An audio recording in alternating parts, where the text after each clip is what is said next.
Japan's Sakurajima Volcano erupted on May 15, 2025, sending a massive ash plume soaring 3,000 meters above the crater.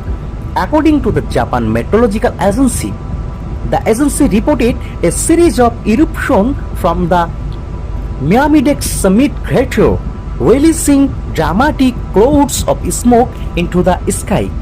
Video footage shared by Newsweek captured the striking movement where the ash plume billowed high above the volcano.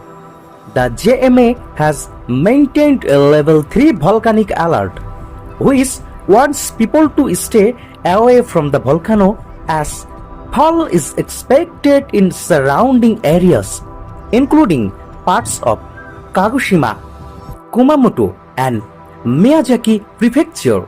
Authorities are closely monitoring the situation.